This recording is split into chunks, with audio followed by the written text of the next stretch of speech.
आप सबको जय मसीह। मैं अजय साहू आप सबके सम्मुख परमेश्वर पिता का एक अद्भुत वचन को लेकर आया हूँ। आज हम जानेंगे कि जो धर्मी व्यक्ति होते हैं, जो उपवासी व्यक्ति होते हैं, क्या वो सचमुच परमेश्वर के लिए उपवास व्यक्ति हैं कि सिर्फ अपने आप को दिखावा करते हैं कि मैं आज परमेश्वर के लिए उपवास में हूँ, मैं धर्मी हूँ। आज ही इस बारे में हम थोड़ा सा जानेंगे। हम निकालेंगे लूका का पुस्तक, उसका 18 अध्याय, उसका 10 से लेकर 14 तक के। उसमें जो है फरीसी और चुंगी लेने वालों का दृष्टांत दिया है। आज मैं उसी को लेके आपको समझाने की कोशिश करूँगा। तो उसमें लिखा है, दो मनुष्य मंदिर में प्रार्थना करने के लिए गए। एक फरीसी था और दूसरा चुंगी लेने वाला। फरीसी खड़ा होकर अपने मन में ये प्रार्थना करने लगा, हे परमेश्वर, मैं तेरा धन्यवाद करता हूँ कि मैं दूसरों मनुष्य के समान अंधेर करने वाला, अन्यायिक और व्यभिचार नहीं, और ना इस चुंगी लेने वालों के समान हूँ। मैं सप्ताह में 2 बार उपवास रखता हूँ। मैं अपनी सब कमाई का 10वां अंश भी देता हूँ। परंतु चुंगी लेने वाले ने दूर खड़े होकर स्वर्ग की ओर देखकर आंखें उठाना भी ना चाहा, स्वर्ग की ओर आंखें उठाना भी ना चाहा, और वरन अपनी छाती पीट पीट कर कहा, हे परमेश्वर, मुझ पर दया कर। मैं तुमसे कहता हूँ कि वहाँ दूसरा नहीं परंतु यही मनुष्य धर्मी ठहरेगा, धर्मी ठहराया जाकर अपने घर गया। क्योंकि जो कोई अपने आप को बड़ा बनाएगा वहाँ छोटा किया जाएगा, और जो अपने आप को छोटा बनाएगा वहाँ बड़ा किया जाएगा। Praise the Lord. मैं इस वचन में, इस दृष्टांत में आपको एक चीज़ सिखाना चाहता हूँ कि जो पहला व्यक्ति था वो अपना बड़ाई करता था। वो अपने आप का जो है, अपने आप को परमेश्वर के सम्मुख ऐसा दिखा रहा था कि मेरे सिवा और कोई नहीं है, मैं अन्य लोगों से अलग हूँ। लेकिन मैं आपको एक बात बता दूँ कि बाइबल में लिखा है कि हर एक व्यक्ति पापी है और परमेश्वर की महिमा से रहित है। तो वो व्यक्ति कैसे इतना कॉन्फिडेंस से बोल सकता था कि मैं जो है ये सब काम नहीं करता। ठीक है, ये सब काम नहीं करता, लेकिन उसके जीवन में कुछ ना कुछ तो ऐसा काम होगा जो परमेश्वर के विरुद्ध उसको ले जाता होगा। और उतना, और मान लो कोई भी काम ना हो, लेकिन वो अपने आप को परमेश्वर के सम अपनी बड़ाई कर रहा था, परमेश्वर की नहीं कर रहा था। और दूसरा व्यक्ति हम देखें तो उसने जो है अपने पाप की क्षमा मांगा, अपने पापों को एक्सेप्ट किया और परमेश्वर से माफ़ी मांगा। और उसी के विषय में लिखा है कि यही जो है ना स्वर्ग के राज्य में बड़ा किया जाएगा। हम बोल रहा था पहला व्यक्ति कि हम उपवास रखते हैं, हफ्ते में 2 बार उपवास रखता हूँ। तो क्या उपवास रखना बड़ी बात है क्या? उपवास रखना बड़ी बात नहीं है। उपवास हम 1 दिन, 2 दिन, 3 दिन कंटिन्यू रख सकते हैं बिना खाना खाए। लेकिन सबसे बड़ी बात है, क्या उस उपवासी दशा में हम परमेश्वर के समीप जाते हैं? क्या हमारा जीवन, क्या हमारी देह पवित्र है? क्या हमारे अंदर से कोई ऐसा काम नहीं हो रहा जो परमेश्वर को भा रहा है? मेरे प्रियो, मेरे कहने का मतलब ये है कि हम जब उपवासी दशा में हैं तो हमारा जीवन परमेश्वर को भावता हुआ होना चाहिए। हम जब भी परमेश्वर से प्रार्थना कर रहे हैं तो हम पवित्र से भरे हुए रहें। ये नहीं कि हम जो है आज हम आज उपवास किए हैं और कल से फिर हम अपना पुराना काम शुरू कर दिए, वही जो गलत, जो बुराई काम फिर हम शुरू कर दिए। ये उपवास का मतलब नहीं है, ये सिर्फ आपके जीवन का टाइम वेस्ट है। आप घंटों भर प्रार्थना कर लो, घंटों भर बाइबल पढ़ लो, इससे कुछ नहीं होने वाला। लेकिन इससे होगा जो आप परमेश्वर की उपस्थिति में जाओगे, परमेश्वर की वेदी में आपका पहुंच होगा, तभी आप परमेश्वर के सम्मुख जा सकते हैं। मैं आपसे ये कहना चाहता हूँ कि हम अपना बड़ाई ना करें, हम केवल अपनी बाप की सुने और आपकी अपनी बाप की आज्ञा के अनुसार अपने जीवन को रखें। स्वर्ग की राज्य को में जो प्रवेश करना कोई छोटी बात नहीं है। अगर हम प्रवेश करना चाहते हैं तो अपने आप को पूर्ण समर्पण करना पड़ेगा परमेश्वर के राज्य के लिए, और तभी हम उसमें बड़ा कहलाएंगे।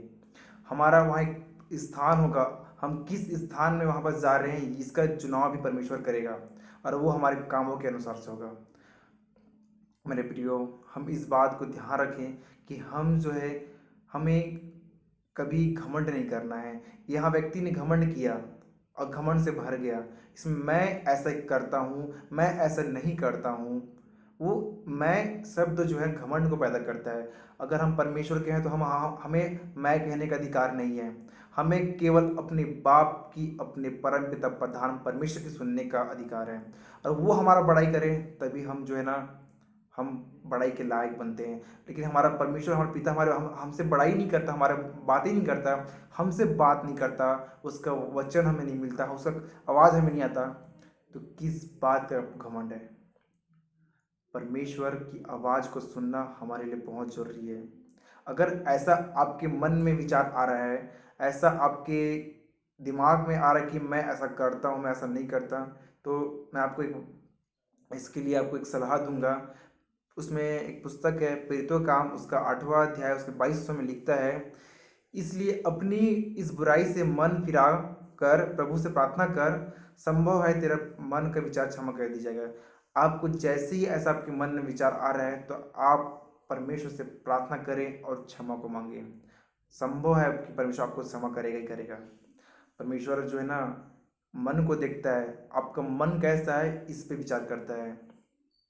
आप क्या किए हो पिछले समय, क्या नहीं किए हो, इस बात को परमेश्वर नहीं देखता।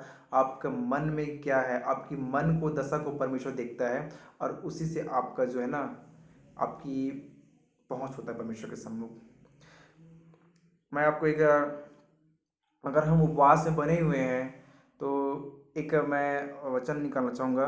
उसमें ओएल की पुस्तक, पुराने नियम में है, ओएल की पुस्तक उसका 2 अध्याय उसका 12 वचन, उसमें कहता है, तो भी यहोवा की यह वाणी है, अभी भी सुनो, उपवास के साथ रोते पीटते अपने पूरे मन से फिर कर मेरे पास आओ। मेरे भाइयों, मेरे बहनों, अगर आज हम उपवास हैं, अगर हम परमेश्वर के लिए उपवास रखे हैं, तो परमेश्वर के सम्मुख अपने जीवन को पूर्ण रूप से डिपेंड होकर परमेश्वर के सम्मुख चढ़ा दो। और यहाँ रोते पीटते लिखा है, इसका मतलब कि ये हुआ कि हम जो है ना, अपना हर एक पिछला भूल के केवल अपने बाप की ओर ताकें, हमें उसके अलावा कोई नहीं दिखे, अपने आंसू को बहाओ। परमेश्वर हमारे आंसू को संभाल के रखता है, समय आने पे उसका आंसर आपको देगा। आपका एक एक आंसू आपको परमेश्वर के सम्मुख रखा रहता है, कभी व्यर्थ नहीं जाता। परमेश्वर जो है ना, कर्जदार नहीं होता, वो आपको ना शुद्ध समेत वापस कर देता है। मेरे प्रियो, आपका जीवन अगर पवित्र है, आपका जीवन अगर बेटी के सम्मुख पहुंच है, तो आप उपवास रख रहे हैं तो सफल होगा। अगर नहीं है तो आपका टाइम वेस्ट होगा, साथ में दूसरों का भी टाइम वेस्ट होगा। एक वचन है मत्ती 6:18 में लिखा है, ताकि लोग नहीं परंतु तेरा पिता गुप्त में है तुझे उपवासी जाने, इस दशा में तेरा पिता जो गुप्त में देखता है तुझे प्रतिफल देगा। मेरे प्रियो, हमें किसी को दिखाने के लिए नहीं करना चाहिए। हमें अगर उपवास है तो सिर्फ हमारा परमेश्वर पिता हमें गुप्त में देखता है, वही देखना चाहिए। हमसे वो बात करने आना चाहिए, हमारा प्रतिफल जो है ना उसी के अनुसार हमको मिलेगा। परमेश्वर हमको देखता है ना, कि ना कि हमारा शरीर में क्या, हमारे शरीर से हमें पता नहीं चलना चाहिए कि हम उपवासी हैं। इसमें लिखा है कि मत्ती की पुस्तक में लिखा है कि तुम तेल लगाओ, तुम अपना फेस दो। इसका मतलब है कि आपका शरीर से आपको लोग ना भाई जज करें, आपकी आत्मा से, आपके स्वभाव से लोग को पता चलना चाहिए कि हाँ, ये मेरे परमेश्वर का पुत्र है। और हमारा परमेश्वर भी चाहते हैं कि आपकी आत्मा से वो चीज़ दिखना चाहिए, हमारे शरीर से नहीं। तभी तो हम परमेश्वर के सम्मुख सने सने आगे बढ़ेंगे, सने सने अपने जीवन को रखेंगे। एक वचन है 2 कुरिन्थी 3:18, आप मेरे संग में निकाल दीजिए। 2 कुरिन्थी 3 अध्याय उसका 18 वचन, उसमें उसमें लिखा है, परंतु जब हम सबके उघाड़े चेहरे से प्रभु का प्रताप इस प्रकार प्रकट होता है, जिस प्रकार दर्पण में तो प्रभु के द्वारा जो आत्मा है, हम उसी तेजस्वी रूप में अंश अंश करके बदल जाते हैं।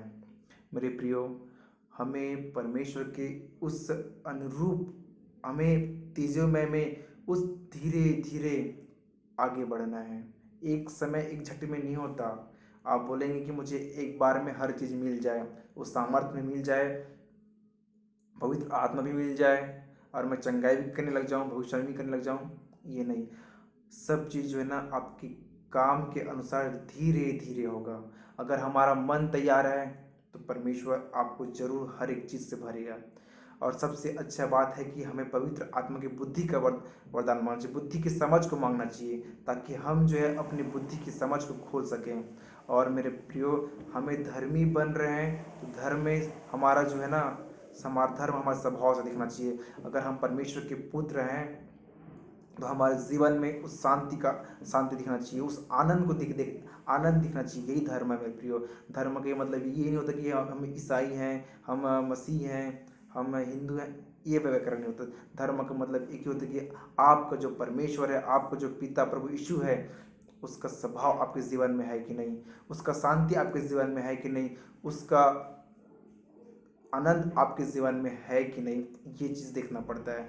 तो मैं आपसे एक ही बात बोलूँगा कि आप जो भी काम कर रहे हैं, चाहे वो आप आत्मिक जीवन कर रहे हैं, शारीरिक जीवन कर रहे हैं, आप उपवास हो, आप उपवास दशा में परमेश्वर के पास जाना चाहते हो, जो भी कर रहे हो, परमेश्वर के समीप रह के उस काम को करें। मेरे प्रियो, मेरा आपसे निवेदन है कि आप परमेश्वर में धीरे धीरे सैन्य सैन्य तेजो में उसके रूप में बदल जाए। आप एक नाम मात्र एक परमेश्वर के लोग न कहलाएं, आप परमेश्वर के पुत्र संतान से लेकर पुत्र के दशा में अब आगे बढ़े। प्रजा बनने की हमें चेष्टा नहीं करना है, प्रजा तो सभी हैं, लेकिन हमें संतान से लेकर पुत्र के आगे और बढ़ना है। सबसे पहले आप संतान बने, आप परमेश्वर के सम्मुख अपने मन को फिराएं और अपने पापों का पश्चाताप करें और हमें बपतिस्मा लेके हमें परमेश्वर के राज्य में प्रवेश करने, उद्धार के बपतिस्मा को ले और हमें पुत्रत्व की दशा में आगे बढ़ना है। आप सबको जय मसीह। मुझे विश्वास है कि आप सब इस वचन से बहुत ही आनंदित हुए होंगे। सबको जय मसीह। Praise the Lord.